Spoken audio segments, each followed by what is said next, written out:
Tyre size. When it comes to XC racing, the conventional wisdom used to be that narrower was better. This is probably due to the fact that the tyres were a bit lighter and you'd get better rolling resistance, in theory. But in recent years, opinions have started to change, with riders opting for wider tyres, mostly down to the fact that you're going to get better grip, and some riders believe lower rolling resistance. So seeing the results our tech editor Seb Stott had when he tested 29er tyres against 650 plus tyres for enduro racing, I wanted to find out whether a wider tyre would be faster than a narrow tyre for cross-country racing.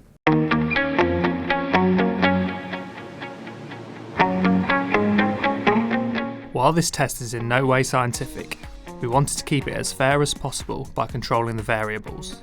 This meant the same bike, a Trek Pro caliber 9.9, the same wheels, 2 sets of SRAM Rome 40s, and the same tyres, 2 pairs of Maxxis Icons in 2.0 and 2.35 sizes. Each wheel set was set up tubeless with exactly the same amount of sealant. We used a Stages power meter throughout the test so I could accurately control how much power I was putting through the pedals. This is important as it made sure we eliminated the variable of me simply trying a bit harder with one set of tyres. Before we started the tests, I went for a ride on the 2.0 tyres to find the pressure sweet spot for my weight in terms of rolling resistance, grip and puncture protection. This turned out to be 23 psi. Conventional wisdom suggests that to get a like-for-like comparison, we should run the 2.35 tyres at exactly the same pressure.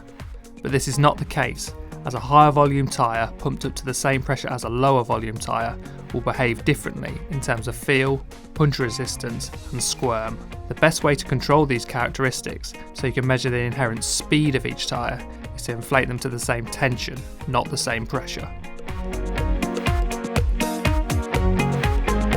So we use this equation following Laplace's law, learned from mountain bike legend Keith Bontrager.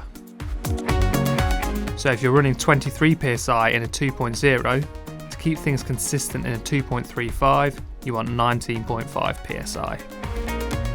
We rounded this up to 20 psi to sit within the accuracy of our pressure gauge.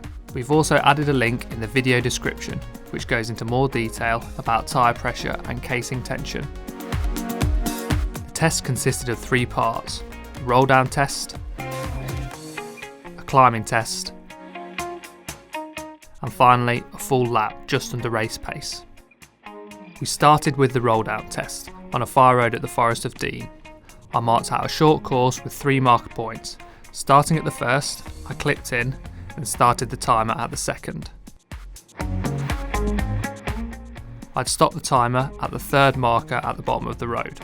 I tested each tyre setup 5 times and the results clearly show that the wider tyre was faster on every occasion, with the average difference being around 1.5 seconds. Moving on to the climbing test, I marked out a hill which had a good variety of rocks, roots and fire road, then timed 3 efforts on each tyre setup. I tried to ride each climb at exactly 300 watts to ensure the effort was consistent.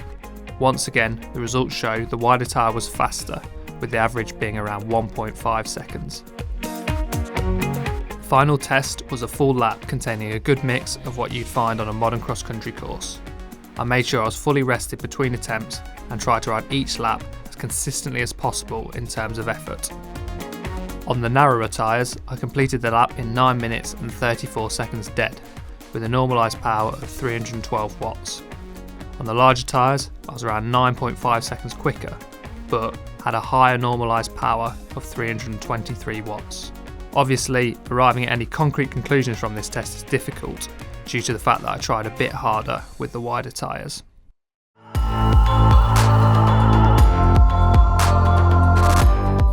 So looking through the results, it's pretty clear to see that the wider tyres came out on top. I kind of expected this on the roll down test just after watching Seb's enduro video because he had similar results with wider tyres, but I was particularly surprised on the climbing test that the wider tyres still came on top. As you probably know, any weight you add to your bike is going to make climbing harder, but despite the fact that the wider tyres weighed 764 grams each and the narrow tyres weighed 598 grams each, they still climbed faster, which is quite a difference really. And remember that this weight is in the worst possible place, right on the outside of my rotational mass, basically my tyres. The climb had a few kind of rocky bits and a few damp roots and slippy bits, so I think the wider tyres really helped there. There's possibly a situation where the narrow tyres might be better, but that would be on like a kind of really long, really steep, super smooth climb. And it's not something that many of us encounter all the time mountain biking. So for me, if I was climbing, I'd still want to go for the wider tyres.